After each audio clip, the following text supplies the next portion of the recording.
Eh bien, Père, on veut te remercier pour ce culte qu'on peut vivre ensemble. On veut te remercier pour ce que tu as mis sur le cœur de David pour ce matin.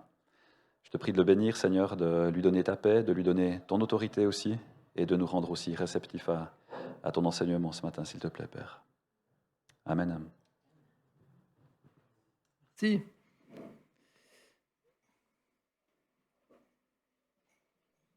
Voilà, bonjour à tous. C'est une joie de pouvoir apporter le message ce matin. Je me disais, avec cette série un petit peu sur l'Église, je ne sais pas si tu as le PowerPoint. Ah, il faut juste que tu le prennes dans le Drive. Si je peux avoir la télécommande aussi.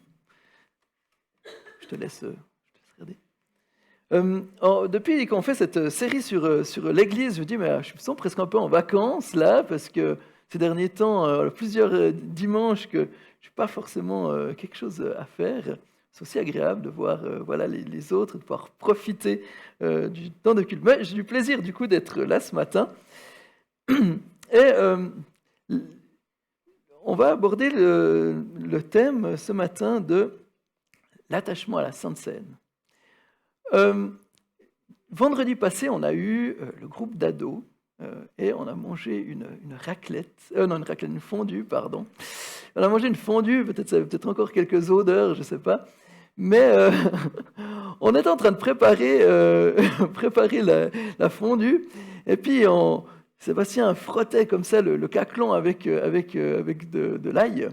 Et puis il m'a dit quelque chose, il m'a dit, je sais pas pourquoi, je sais pas pourquoi, je suis désolé hein, Sébastien, je te balance. Hein.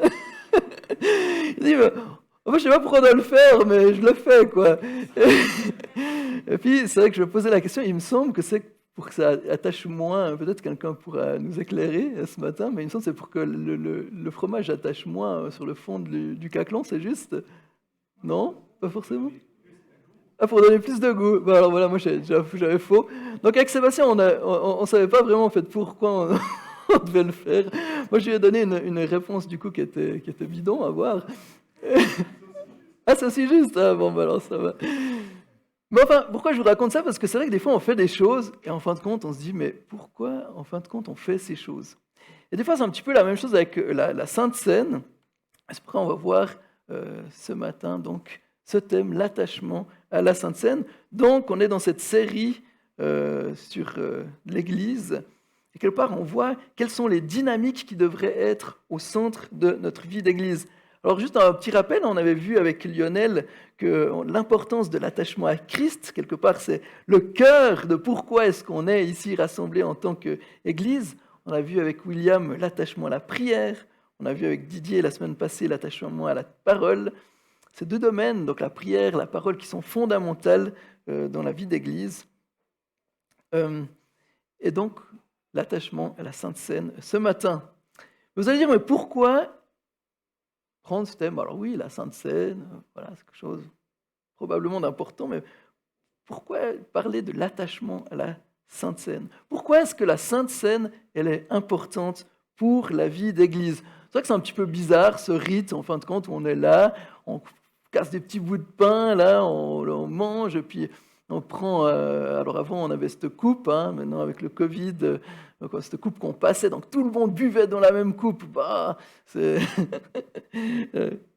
Moi, j'aimais bien, mais bon, c'est vrai qu'avec le Covid, maintenant, on a tous nos petits godets, tout ça. Mais pourquoi est-ce qu'on fait ça? Pourquoi est-ce que, en fin de compte, on prend ce temps?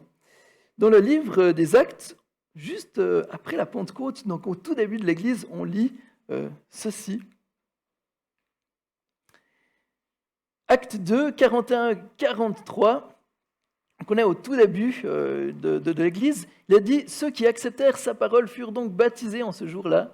Le nombre des disciples augmenta d'environ 3000 personnes. Ils persévéraient dans l'enseignement des apôtres, dans la communion fraternelle, dans la fraction du pain et dans les prières. La crainte s'emparait de chacun et il se faisait beaucoup de prodiges et de signes miraculeux par l'intermédiaire des apôtres. » J'aime bien ce texte parce que c'est un des textes qui nous montre un petit peu quelle était la vie de cette première église, de cette église primitive qui commençait, cette jeune église. Et on voit qu'il y a différentes choses. D'ailleurs, c'est un peu sur ce texte qu'on s'est basé pour tirer nos différents thèmes pour cette série sur l'Église. Et donc, on voyait que voilà, il persévérait dans l'enseignement des apôtres, dans la communion fraternelle et dans la fraction du pain. Donc, le pain, la fraction du pain ou la Sainte Seine faisait partie de ce que les premiers chrétiens faisaient quand ils se réunissaient en Église. Pourquoi est-ce que les premiers chrétiens faisaient cela? Alors, je pense que vous avez pour la plupart la réponse. Pourquoi est-ce que les chrétiens partageaient la Sainte Seine? Je vous pose la question. Pierre? Mais excellente réponse, parce que Jésus l'avait demandé. La Sainte Seine, c'est l'une des deux choses avec le baptême que Jésus a ordonné à son Église de faire. Pour ça, on l'appelle des fois une ordonnance, parce que c'est quelque chose que Jésus lui-même a demandé qu'on fasse. Il n'a pas dit « faisait je ne sais pas combien de temps de louange » ou « faisait… » Alors bien sûr que la louange, ça faisait partie du culte aussi, mais enfin voilà, il nous a demandé de faire ça. On le voit en Luc 22, versets 14 à 20, où il est dit « Quand l'heure fut venue, il se mit à table avec les 12. » Donc là, on est la dernière soirée, on est la nuit juste avant que Jésus soit crucifié. Et donc, il est avec ses apôtres. Ils sont à table. Il leur dit « J'ai vivement désiré manger cette Pâque avec vous avant de souffrir. Car je vous le dis, je ne la mangerai plus jusqu'à ce qu'elle soit accomplie dans le royaume de Dieu. » Puis il prit une coupe, remercia Dieu et dit « Prenez cette coupe et partagez-la entre vous, car je vous le dis, désormais, je ne boirai plus du fruit de la vigne jusqu'à ce que le royaume de Dieu soit venu. » Ensuite, il prit du pain et après avoir remercié Dieu, il le rompit et le donna en disant « Ceci est mon corps qui est donné pour vous. Faites ceci en souvenir de moi. » Après le souper, il prit de même la coupe et la leur donna en disant « Cette coupe est la nouvelle alliance en mon sang qui est versée pour vous. » Donc on voit dans ce texte que Jésus est là avec ses disciples, il instaure la Sainte Seine, et il dit « Faites ceci en souvenir de moi. » Jésus, dans les derniers moments avec ses disciples, leur laisse un acte, quelque chose, un symbole à accomplir pour se souvenir. Et pourquoi est-ce que Jésus fait ça? Je crois que parce que Jésus nous connaît trop bien, c'est qu'on a tendance à oublier. Je ne sais pas si vous avez déjà entendu parler du mot apostasie. C'est un mot qui veut dire en fait se tenir loin de, ou encore oublier ce à quoi on était autrefois attaché. Il y a quelque chose d'intéressant là-dedans, c'est que parfois on oublie ce à quoi on était attaché. Et je crois que c'est un risque pour chacun d'entre nous d'oublier en fait les vraies raisons de la venue de Jésus. Et Jésus connaît ces choses, justement comme j'ai dit, il nous connaît trop bien. Il sait qu'on a tendance à oublier, même oublier les choses les plus importantes. C'est pourquoi Jésus nous donne ce symbole fort pour nous souvenir. Il nous donne un acte à célébrer pour nous rappeler ce qui est au cœur de la foi chrétienne. Et je crois que la Sainte Seine, quelque part, nous rappelle les éléments essentiels de la foi chrétienne. La Sainte Seine nous rappelle trois choses. Premièrement, elle nous rappelle ce que Jésus a fait. Deuxièmement, ce que Jésus fait aujourd'hui. Et troisièmement, ce que Jésus fera dans le futur. Alors souvent, on sait que la Sainte Seine nous parle de ce que Jésus a fait, mais des fois, on a moins conscience de ces autres aspects de la Sainte Seine, et c'est ce qu'on va voir ensemble ce matin. Donc la Sainte Seine, elle a une signification passée, présente et future. Voilà pourquoi la Sainte Seine est importante. Voilà pourquoi l'Église primitive prenait le temps, ça fait partie du culte, de prendre ces temps de Sainte Seine. Voilà pourquoi on devrait être attaché à la Sainte Seine, parce qu'elle nous rappelle l'essentiel du christianisme. Elle est comme ce symbole ou ce sceau de notre alliance avec Dieu. Cette alliance qui, à travers Jésus-Christ, nous rappelle qu'il est notre Dieu et que nous sommes son peuple. Et donc, c'est ce qu'on va voir ce matin.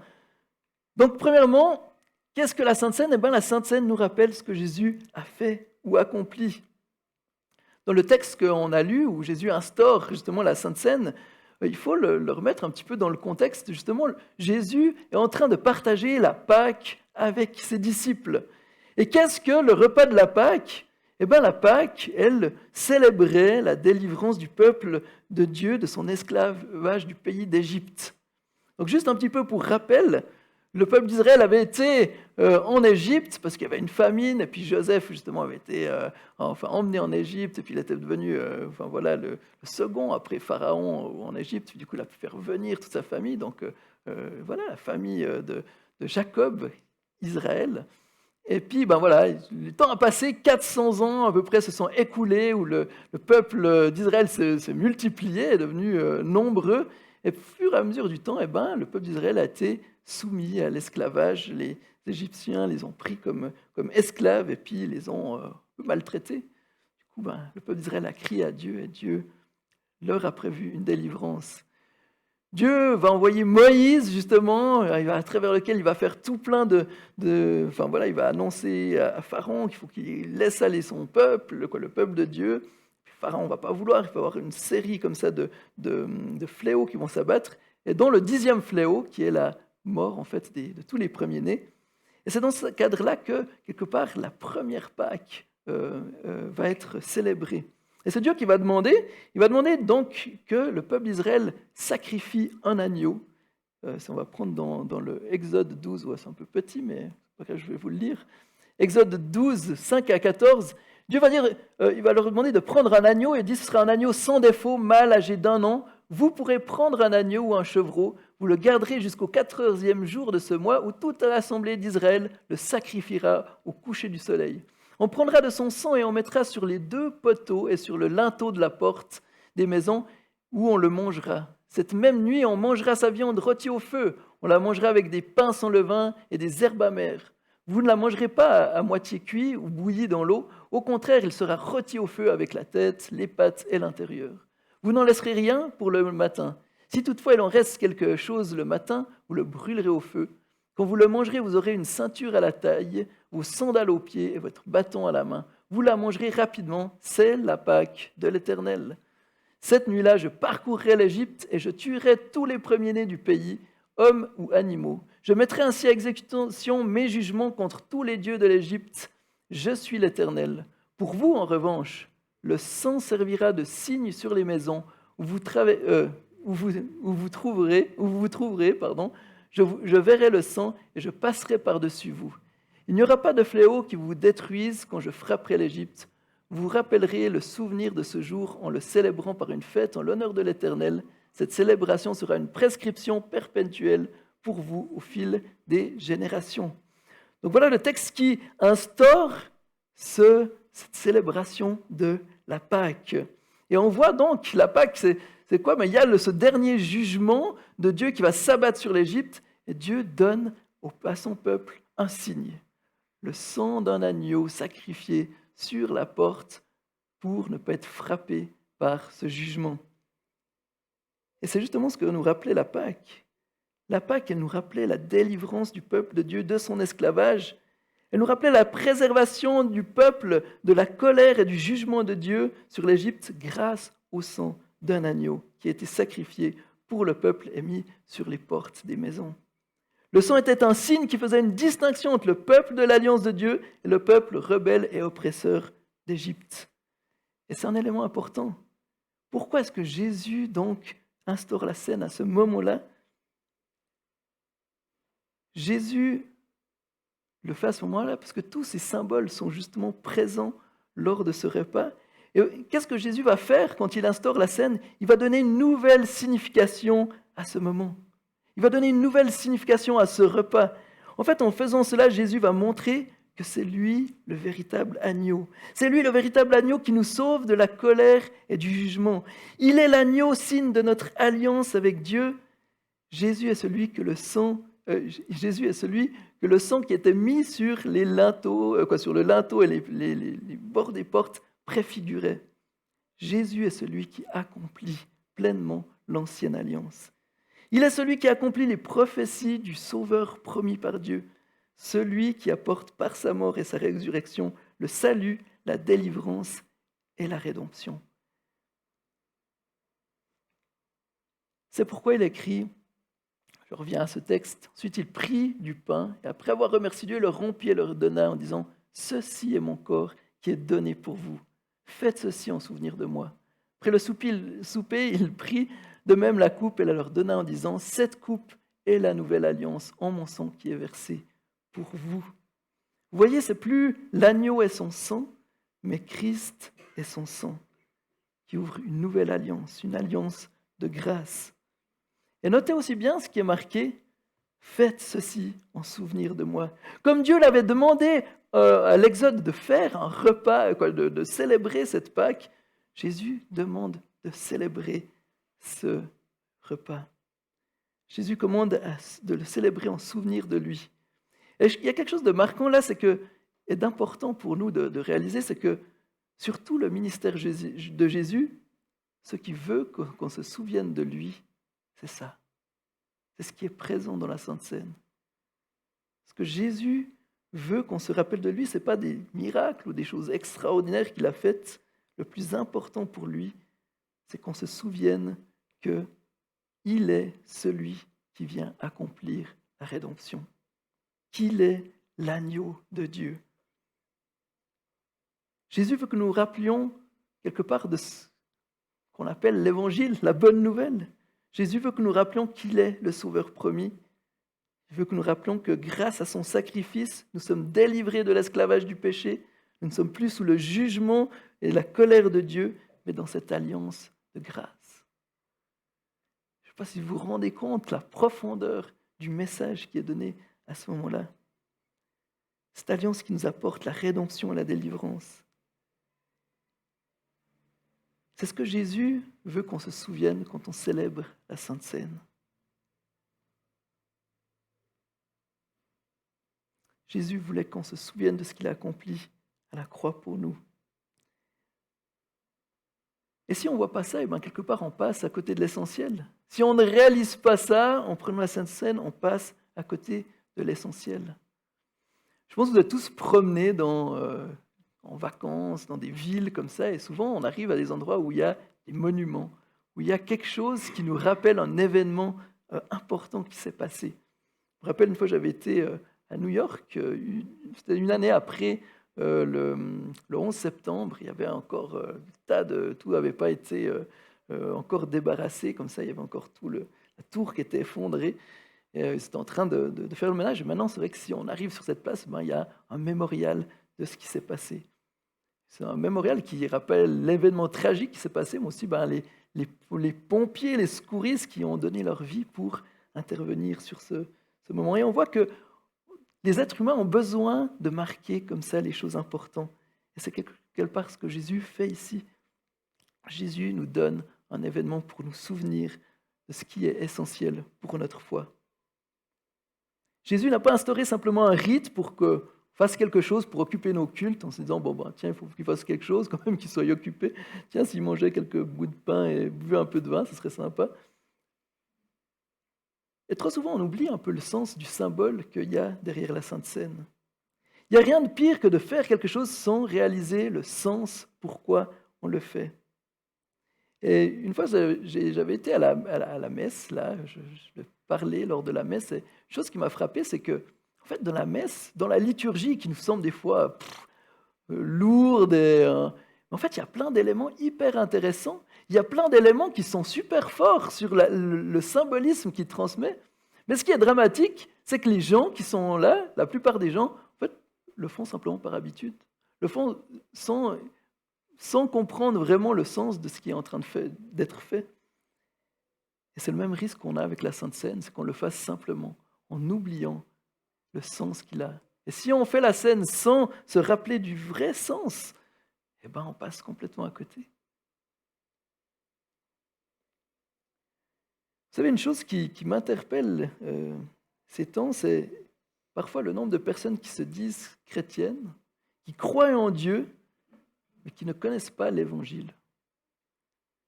Je discutais avec quelqu'un récemment et en fait, j'ai réalisé qu'il croyait en Dieu, un Dieu qui l'aide à bien vivre. Il croyait en Dieu un petit peu comme une roue de secours pour sa vie. Alors bien sûr, c'est pas faux. Hein. Dieu nous aide, Dieu est le meilleur secours que nous puissions avoir pour notre vie. Mais la personne n'avait pas du tout conscience de pourquoi Jésus avait donné sa vie, de pourquoi est-ce que ce message était si important. Quelque part, c'était un petit peu obscur. Mais le problème, c'est quand on a cette conception, quand les choses tournent mal, notre foi, elle est en crise, parce que quelque part, ce Dieu qu'on voulait que ce soit une roue de secours, quand tout va mal et qu'on n'a pas le secours dont on aimerait, on dit, qu'est-ce qu'il fait? Il n'est pas là. C'est faux.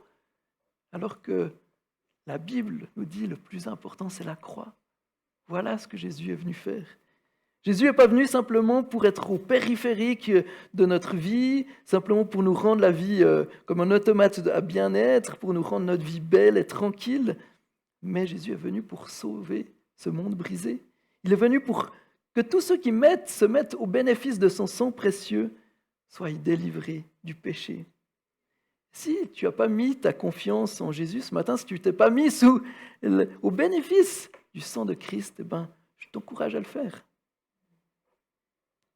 Voilà pourquoi on devrait être attaché à la Sainte Seine, parce que la Sainte Seine nous rappelle ces vérités tellement fondamentales pour la foi.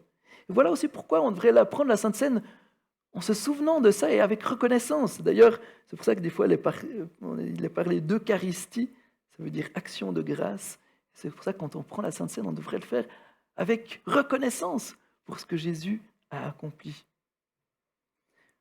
Voilà pourquoi c'est important d'être attaché à la Sainte Seine, pour se rappeler de ce que Jésus a fait. Mais la Sainte Seine aussi nous rappelle ce que Jésus fait dans nos vies aujourd'hui.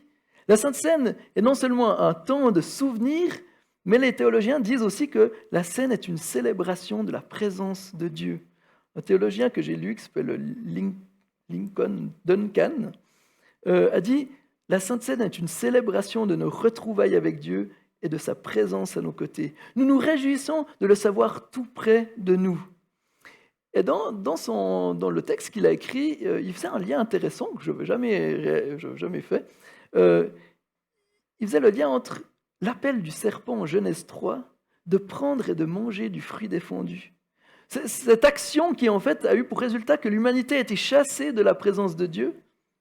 Et là, on a l'appel de Christ qui vient renverser les paroles du serpent, avec cet appel de la Seine à prendre et à manger. Prendre et manger ce repas qui, en fait, nous réconcilie avec Dieu, qui nous donne de pouvoir être de nouveau en relation, en communion avec lui. Donc, à chaque fois qu'on prend la Seine, on doit non seulement se réaliser ce que Christ a accompli, mais aussi que Dieu est présent, on est en relation avec lui. On a cette relation vivante et retrouvée avec notre Dieu. Et les théologiens disent que, alors c'était un grand sujet de débat dans l'Église, que Jésus est là avec nous d'une manière toute particulière quand on prend la Seine. Alors il y a eu des débats en disant, il y a la transubstantiation, c'est que le pain et le vin deviennent le corps et le sang de Christ. On dit que non, c'est un symbole, etc. Alors on ne va pas rentrer là-dedans, si vous voulez, on pourra en discuter après le culte. Mais en fait, tous sont d'accord pour dire, mais en fait, il y a quelque chose de particulier. Quand on célèbre la Seine, quelque part, on est en communion avec Dieu. Et Jésus, spirituellement, il y a une bénédiction de prendre la Seine. Spirituellement, nous sommes en communion avec Dieu lorsque nous prenons la Seine. Et Dieu agit et nous fortifie. Voilà pourquoi la Seine est aussi appelée un moyen de grâce. Un moyen de grâce, c'est un instrument que Dieu choisit pour nous communiquer par la foi les bénédictions que nous avons en Christ. Donc c'est un moyen que Dieu utilise pour nous fortifier et nous nourrir spirituellement, pour nous donner de l'assurance, pour fortifier notre foi. Et c'est aussi important, quand on prend la Seine, on est un petit peu comme quand on prend un temps de prière comme ça. C'est pas que Dieu n'est pas là le reste du temps, mais quelque part, c'est un moment important, un moment où Jésus est réellement présent là avec nous. Alors, il l'est réellement tout le temps, mais je sais pas, c'est comme quand je suis avec ma femme et puis on discute, puis d'un coup, on a un temps où on est les deux, cœur à cœur. Que par la Seine, il y a un moment particulier et c'est un moment donné, un moment que Dieu utilise aussi pour fortifier notre foi et pour nous bénir. Richard Baxter, un autre théologien qui a vécu en 1615 et 1691, a dit « Quel profond mystère et quel trésor de miséricorde nous sont présentés dans un sacrement. C'est là que nous trouvons la communion avec Dieu. Réconciliés et sommes amenés dans sa présence par le grand réconciliateur. C'est là que nous trouvons la communion avec notre Saint Rédempteur, crucifié et glorifié et offert à nous comme le chef qui nous donne la vie, nous protège, nous fortifie. C'est là que nous trouvons la communion avec le Saint-Esprit qui applique à nos âmes les bénéfices de la rédemption et qui nous attire vers le Fils. Il nous transmet la lumière, la vie et la force du Fils. Il met en œuvre et fait grandir ses grâces en nous. C'est là que nous trouvons la communion avec le corps de Christ, son peuple sanctifié, les héritiers de la vie. Voilà un texte un peu complexe, mais il y a des choses qui sont fortes. Quand on prend la scène, cette communion avec Dieu, cette communion avec Christ, cette communion avec le Saint-Esprit, qui applique à nos âmes les bénéfices de la rédemption. Quand on prend la scène, on peut se dire, mais oui, ce corps a été brisé pour moi. Jésus a donné son sang pour le pardon de mes péchés. Je suis au bénéfice de cette vie nouvelle. Il nous transmet la lumière, la vie et la force du Fils. Il met en œuvre et fait grandir ses grâces en nous. Spirituellement, il y a quelque chose qui se passe, un petit peu comme pour le baptême. Le baptême, alors, ce n'est pas le baptême qui nous sauve, mais le baptême signifie quelque chose d'important. Et je crois qu'il y a des bénédictions qui y sont associées. Parce que c'est un acte d'obéissance. Et le texte aussi que je viens de lire nous rappelle aussi cette vérité que nous trouvons en communion, non seulement avec Dieu, aussi les uns avec les autres, comme étant ce peuple racheté, sanctifié, héritier de la vie. Et je rebondis sur ce dernier point. La scène nous montre aussi qu'on fait partie de ce peuple de Dieu, de cette communauté, de l'alliance. Et donc, dans la Sainte Seine, on est aussi en communion les uns avec les autres. On dit qu'on forme un seul corps.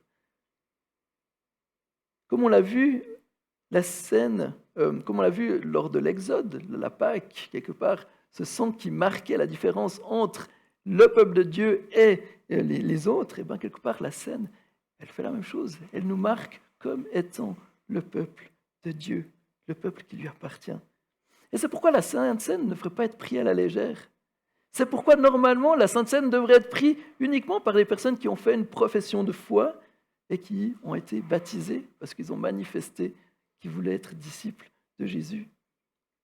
C'est pourquoi la Sainte Seine ne devrait pas être prise si tu n'as pas la foi en Christ, si tu n'es pas vraiment engagé à sa suite. Je me rappelle une fois, on était allé dans une église en Alsace avec des amis, pas du tout chrétiens. Je ne sais plus comment on s'est retrouvés à participer à un culte. Et puis, il y a le temps de Sainte Seine. Ce qui a frappé, c'est qu'en fait, comme tout le monde se levait, nos amis se sont levés aussi, puis ils ont pris la Sainte Seine. Et puis, ça n'a pas de sens. Mais simplement, il l'a fait pour suivre le mouvement. Ne suivons jamais le mouvement. Il y a un sens. Et c'est important. Et d'ailleurs, Paul va souligner l'importance et le sérieux de ce temps. Quelque part, ça nous montre l'importance que Dieu donne à ce moment de la scène. Ce n'est pas quelque chose d'anodin. On le voit dans 1 Corinthiens. Les Corinthiens, ils vivaient un petit peu n'importe comment. Et Paul va dire, en faisant les remarques suivantes, je ne peux pas vous féliciter car vous vous rassemblez non pour devenir meilleur, mais pour devenir pire. Et il y avait dans cette église, j'espère que Jésus ne dirait pas ça de nous, mais, ou Paul, là, mais il y avait quelque chose, c'est qu'en fait, ils se réunissaient, c'était un peu le bazar, et en fait, justement, alors normalement, la scène était prise à l'époque dans un repas qui s'appelait l'agape, c'était le repas d'amour, où on partage ensemble, puis on vivait la scène à ce moment-là, et eux, en fait, c'était le chenille, quoi. Chacun mangeait, il y en a des qui se saoulaient, et puis voilà, il y en a des qui se jetaient comme ça sur la nourriture, et ils passaient complètement à côté du sens. Et Paul va dire, c'est pourquoi celui qui mange ce pain ou boit la coupe du Seigneur indignement sera coupable envers le corps et le sang du Seigneur. Que chacun donc s'examine lui-même et qu'ainsi il mange du pain et boive de la coupe, car celui qui mange et boit indignement sans discerner le corps du Seigneur mange et boit un jugement contre lui-même. Et après, Paul va dire que c'est pour ça que certains sont malades, c'est pour ça que même certains sont morts. Donc on voit que ce n'est pas simplement un truc comme ça qu'on fait, et puis youpi là là, on le fait n'importe quand. Non, c'est important. Et Dieu donne de l'importance à ce moment. Et il y a des conséquences si on néglige ce moment, si on fait n'importe quoi, et si on le dénature. Et je crois que ça doit être un appel aussi pour nous de faire attention, de réaliser pleinement l'importance de ce moment, de le prendre au sérieux. Comme Paul dit aussi, de s'examiner soi-même. Un texte que j'ai lu disait, mais en fait, l'attitude appropriée pour arriver dans un temps de Sainte Seine, c'est l'humilité, la repentance, exprimer notre dépendance à Jésus et confesser nos péchés. Combien de fois on le fait combien de fois on fait ce genre de choses? Souvent, on prend, les choses se passent et on ne réfléchit pas trop. J'aimerais vous inviter quand on va prendre la scène tout à l'heure, à vraiment prendre ce temps. L'humilité, reconnaître qu'on a besoin de notre Seigneur. On ne peut pas se sauver par nous-mêmes. Se repentir aussi des péchés que peut-être le Seigneur nous remet en tête. Confesser aussi certains péchés. Et l'Église est là pour ça aussi. On n'est pas là pour se condamner les uns les autres, on est pour justement célébrer notre délivrance. On est là pour célébrer notre besoin d'un sauveur. Et donc on peut aussi confesser nos péchés les uns aux autres. Et c'est important pour ne pas s'exposer au jugement de Dieu. Et ce qui est fou, c'est que ce repas qui est censé justement célébrer notre délivrance, notre salut, notre guérison, peut devenir, si on le méprise, source de jugement. Donc attention à l'hypocrisie. Ne prenons pas la scène à la légère. Comme j'ai dit, la scène n'est pas juste un mémorial pour nous rappeler ce que Jésus a fait, mais la scène nous rappelle aussi ce que Christ fait dans nos vies aujourd'hui. Quelque part, la Sainte Seine est une réaffirmation de l'alliance que l'on a avec notre Dieu. Vous savez, ces derniers temps, on a eu plusieurs demandes pour faire des préparations au mariage. Et avec ma femme, c'est toujours une joie de faire ces préparations parce que ça nous replonge un peu dans, redécouvrir vraiment le sens du couple, du mariage, de pouvoir discuter de tout ça. Et le mariage est une alliance aussi. On le voit que souvent Dieu utilise l'image du mariage pour parler de sa relation avec son peuple. Et un théologien que j'ai lu aussi, un livre plutôt que je lisais, qui parlait justement du mariage, disait que dans cette alliance du mariage, un des signes qui, quelque part, ratifie l'alliance et qui renouvelle l'alliance, c'est la sexualité. Quand on prend un couple prend un temps ensemble d'intimité, non seulement, c'est un moment où on a du plaisir, où ça apporte la vie, mais à la fois aussi, il y a quelque chose dans l'alliance où on se réengage, on réaffirme notre alliance ensemble. Et quelque part, le livre faisait un peu le parallèle avec la scène. Quelque part, dans la scène, on réaffirme aussi cette alliance que l'on a avec Dieu. Quelque part, c'est ce temps de communion avec Dieu où on réaffirme cette alliance. Et je trouvais beau cette image de dire, mais oui, en fait, quand on prend la scène, on redit quelque part ce qu'on a dit à notre baptême. Oui, Jésus, on veut te suivre, on t'appartient, on est ton peuple. Et je crois que tout ça, ça nous fait grandir dans notre foi. Voilà pour ce point. Et le dernier point, la scène aussi nous rappelle ce que Jésus fera dans le futur. Donc on a vu, la scène nous rappelle ce que Jésus a fait. La scène nous rappelle ce que Jésus fait aujourd'hui. Et la scène nous rappelle ce que Jésus fera dans le futur. Et la scène a une anticipation aussi de la fin des temps et de la gloire à venir. C'est pourquoi Paul va dire en 1 Corinthiens 11, 26, « En effet, toutes les fois que vous mangez ce pain et que vous buvez cette coupe, vous annoncez la mort du Seigneur jusqu'à ce qu'il vienne. » La Sainte Seine porte notre regard vers le retour de Christ. Dans Luc 22, 28, Jésus va parler à ses disciples et dit « Vous êtes ceux qui avez persévéré avec moi dans mes épreuves, c'est pourquoi je dispose du royaume en votre faveur. comme mon Père en a disposé en ma faveur. Ainsi vous mangerez et boirez à ma table dans mon royaume, et vous serez assis sur des trônes pour juger les 12 tribus d'Israël. Vous voyez, ainsi vous mangerez et vous boirez à ma table dans le royaume. La Bible nous parle de la fin des temps quelque part comme des noces, comme une fête de mariage, les noces de l'agneau, comme elle utilise cette image du festin où on mange et on boit avec notre Sauveur. L'Apocalypse aussi, verset 19, versets 6 à 9, il nous donne justement cette image de la fin du temps, du retour de Christ, et où il est dit « Et j'entendis comme la voix d'une foule immense, elle ressemblait au bruit des grosses eaux, au grondement de forts coups de tonnerre, et elle disait « Alléluia, car le Seigneur, notre Dieu Tout-Puissant, a établi son règne. Réjouissons-nous, soyons de la joie et rendons-lui gloire, car voici venu le moment des noces de l'agneau, et son épouse s'est préparée. Il lui a été donné de s'habiller de fin lin éclatant pur. En effet, le fin lin, ce sont les œuvres justes des saints. L'ange me dit alors, écris heureux ceux qui sont invités au festin des noces de l'agneau. Puis il ajouta, ces paroles sont les véritables paroles de Dieu. Donc on voit, il est une question de ce festin, de ces noces de l'agneau où, ensemble avec Jésus, on célèbre la venue de son royaume. Et je trouve que c'est une bonne nouvelle. En prenant la scène, on a un regard vers justement l'avenir, vers le retour de Jésus en disant « Mais Seigneur, on veut célébrer la venue de ton règne. » Justement, récemment, il y a eu le mariage de Benjamin et Léna, et je ne sais pas pour ceux qui étaient là, mais c'est une belle fête. Et moi, j'aime bien les mariages, je trouve que c'est toujours chouette. Quand on est au souper aussi, voilà, c'est la fête, c'est beau. Et bien, quelque part, avec Jésus, c'est qu'une pâle image de ce qu'on va vivre avec Jésus. Avec Jésus, ces noces seront grandioses. Et c'est ce qu'anticipe la Sainte Seine. Voilà pourquoi aussi, quand les Corinthiens faisaient n'importe quoi, en mangeant n'importe comment, vous voyez comment ça dénaturait en fait le sens de la Sainte Seine. Ils passaient à côté du sens de ce moment. Imaginez-vous un mariage où tout le monde se rue n'importe comment, et mange, se saoule. C'est pas une image que Dieu veut nous donner justement de cette fête des noces de l'agneau. La Sainte Seine porte nos regards vers l'espérance qui est à venir. Voilà pourquoi elle est aussi importante.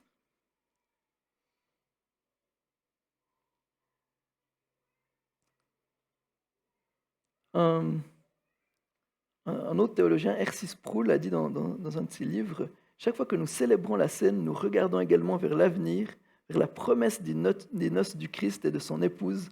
En ce sens-là, la Seine est un avant-goût du ciel. Un jour, nous verrons l'époux dans toute sa gloire et nous verrons l'Église lui être offerte dans sa perfection. C'est l'orientation future de la Seine. » Je dis, waouh, un avant-goût du ciel. Donc quand on prendra la Seine dans quelques minutes, réalisez ça, c'est un avant-goût du ciel. On est rassemblés, le peuple de Dieu rassemblé avec son Dieu qui est là et qui célèbre la rédemption. Waouh! On anticipe un avant-goût du ciel ce matin. J'espère que vous serez enthousiastes.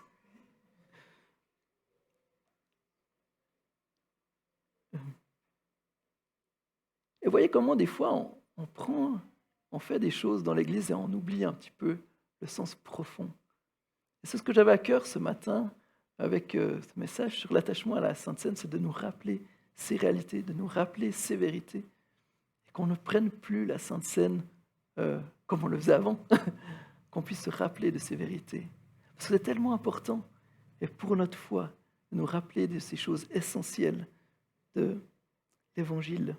Donc pour conclure, voilà pourquoi l'on devrait être attaché à la Sainte Seine, voilà pourquoi ce moment devrait être un moment des plus importants du culte, parce que la Sainte Seine nous rappelle premièrement ce que Jésus a fait pour nous, par sa mort à la croix, qui nous délivre du jugement et de l'esclavage. La Sainte Seine nous rappelle ce que Jésus est en train de faire aujourd'hui dans nos vies, par sa présence, par les bénédictions que l'on a en étant attaché à lui. Et enfin, la Sainte Seine nous amène cet avant-goût du ciel et nous montre un aperçu de ce que Jésus fera dans le futur. Elle nous donne ce merveilleux et glorieux aperçu de l'espérance qui nous attend. Voilà donc pour ce message et je vais prier. Et puis pendant qu'on a encore tout ça en tête, eh ben, on va prendre la Sainte Seine. Et je vous invite juste à une minute pour un peu digérer ce qui a été dit pendant que je mets en place les éléments. Et puis ensuite, je vais prier, puis ensuite, on prendra une minute, un peu de silence, et puis on prendra la Sainte Seine. Seigneur, merci. Merci parce que tu es ce Dieu qui est proche, ce Dieu qui est là, ce Dieu qui nous aime et ce Dieu qui nous connaît. Merci parce que tu nous as donné ce repas de la Seine qui nous apprend tellement de choses, qui nous rappelle tellement de choses sur toi. Merci parce qu'on peut se rappeler dans cette scène ce que tu as fait pour nous à la croix. Ta mort, ton sang qui a coulé pour nous racheter, pour nous purifier, pour nous donner cette réconciliation avec le Père. Merci Seigneur pour, dans ce moment, cette communion qu'on peut avoir avec toi. Pardon, toutes les fois, on a nos pensées qui sont prises ailleurs et on oublie de se focaliser sur toi. On oublie que tu es réellement là. Combien trop souvent on se base sur nos sentiments plus que sur tes promesses. Et Seigneur, aide-nous à nous rendre compte ce matin que oui, tu es réellement parmi nous. Merci Seigneur parce que tu nous montres aussi cette espérance que l'on a en toi. Quand on voit le monde et tout ce qui s'y passe, quelle grâce de pouvoir avoir cette espérance, Seigneur, qu'un jour tu rétabliras toutes choses. Tu rétabliras ton règne, on pourra célébrer avec toi. Cette fête éternelle, on pourra se réjouir de ta présence et de l'amour que tu nous as manifesté en Jésus-Christ. Seigneur, merci parce que tu es là et je te prie pour chaque personne ici. Je te prie pour chacun de nous. Seigneur, tu sais où on en est, tu nous connais, tu connais nos cœurs, tu connais nos vies, tu sais ce qui nous préoccupe actuellement. Tu sais aussi l'état de notre relation avec toi. Et Seigneur, cette relation, elle est tellement importante. Seigneur, tu ne la prends pas à la légère. Et Seigneur, aide-nous à ne pas la prendre à la légère non plus. Seigneur, tu es la vie. Tu es la source de la vie. Aide-nous à être solidement enracinés en toi. Aide-nous à être solidement ancrés en toi. Et qu'on puisse tirer de toi tout ce dont on a besoin pour vivre chaque jour. Merci parce que tu es là et tu es présent. Je te prie pour ceux qui peut-être ce matin portent un fardeau aussi de culpabilité. Merci pour cette bonne nouvelle que tu les as pardonnés. Tu les décharges, tu les libères. Seigneur, je te prie pour ceux qui peut-être se sentent fatigués, écrasés aussi par le stress, le travail, les responsabilités, qui ont peut-être perdu un peu de goût à la vie, puissent trouver en toi le repos que tu nous promets, Seigneur, et que tu puisses restaurer leur âme. Seigneur, je te prie aussi pour les personnes qui vont bien, où tout roule, Seigneur, qui n'oublie pas aussi que c'est toi qui nous donnes toute bénédiction et que tu les aides à être toujours reconnaissants et les yeux tournés vers toi. Seigneur, donne-nous d'avoir nos regards vers toi et de pouvoir t'adorer parce que tu es notre Dieu. Amen.